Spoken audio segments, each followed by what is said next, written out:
क्यों अपनी ही पुत्री की ओर आकर्षित हुए ब्रह्मा।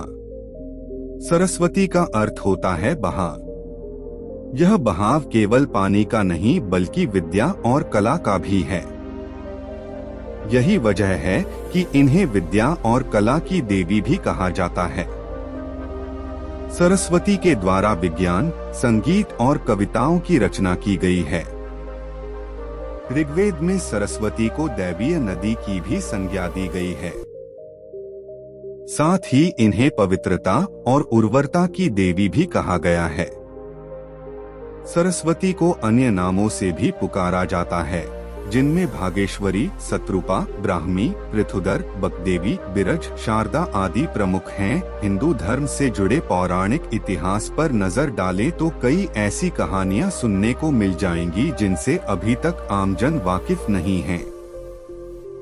विस्तृत इतिहास होने की वजह से कुछ घटनाएं छूट जाती हैं तो कुछ नजरअंदाज कर दी जाती हैं।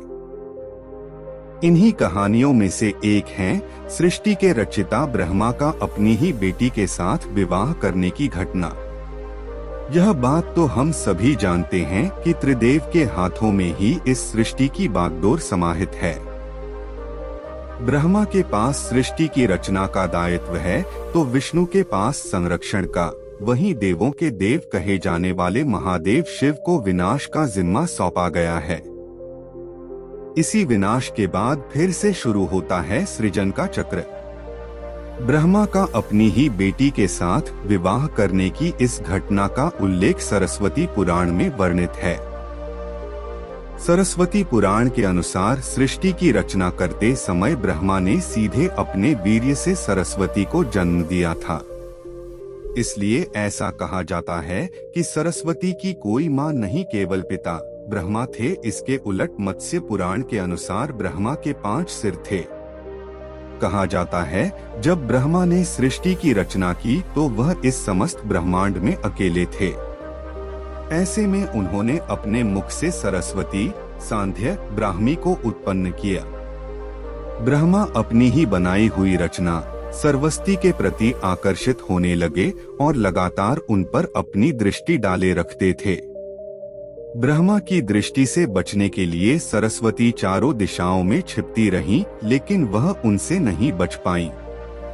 इसलिए सरस्वती आकाश में जाकर छिप गईं, लेकिन अपने 5वें सिर से ब्रह्मा ने उन्हें आकाश में भी खोज निकाला और उनसे सृष्टि की रचना में सहयोग करने का निवेदन किया। सरस्वती से विवाह करने के पश्चात सर्वप्रथम मनु का जन्म हुआ। ब्रह्मा और सरस्वती की यह संतान मनु को पृथ्वी पर जन्म लेने वाला पहला मानव कहा जाता है। इसके अलावा मनु को वेदों, सनातन धर्म और संस्कृत समेत समस्त भाषाओं का जनक भी कहा जाता है। प्रजापति ब्रह्मा का अपनी ही पुत्री के प्रति आकर्षित होना और उसके साथ संभोग करना अन्य सभी देवताओं की नजरों में अपराध था। सभी ने मिलकर पापों का सर्वनाश करने वाले शिव से आग्रह किया कि ब्रह्मा ने अपनी पुत्री के लिए यौनाकांक्षाएं रखीं, जो कि एक बड़ा पाप है। ब्रह्मा को उनके किए का फल मिलना ही चाहिए। क्रोध में आकर शिव ने उनके 5वें सिर को उनके धड़ से अलग कर दिया था। शिव पुराण के अनुसार ब्रह्मा के सर्वप्रथम 5 सिर थे, लेकिन जब अपने 5वें मुख से उन्होंने सरस्वती, जो कि उनकी पुत्री थी, को उनके साथ संभोग करने के लिए कहा तो क्रोधावश सरस्वती ने उनसे कहा कि तुम्हारा यह मुंह हमेशा अपवित्र बातें ही करता है, जिसकी वजह से आप भी विपरीत ही सोचते हैं। इसी घटना के बाद एक बार भगवान शिव अपनी अर्धांगिनी पार्वती को ढूंढते हुए ब्रह्मा के पास पहुँचे तो 5वें सिर को छोड़कर उनके अन्य सभी मुखों ने उनका अभिवादन किया, जबकि 5वें मुख ने अमंगल आवाजें निकालनी शुरू कर दी। इसी कारणवश क्रोध में आकर शिव ने ब्रह्मा के 5वें सिर को उनके धड़ से अलग कर दिया।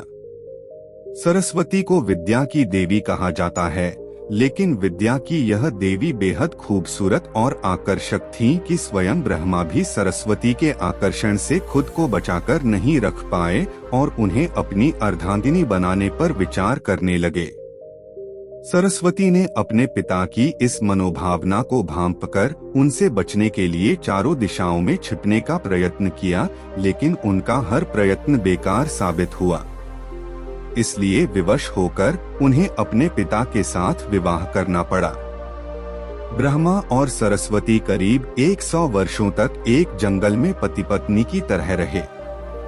इन दोनों का एक पुत्र भी हुआ जिसका नाम रखा गया था स्वयंभू मनु। मुझे उम्मीद है कि ये स्टोरी आपको अच्छी लगी होगी दोस्तों, तो वीडियो के लाइक और चैनल को सब्सक्राइब जरूर करना। धन्यवाद। अपना ख्याल रखिए, जिंदगी में आगे बढ़िए और अपनी कड़ी मेहनत से देश में खुद के नाम के साथ साथ दुनिया में भी देश का नाम कीजिए।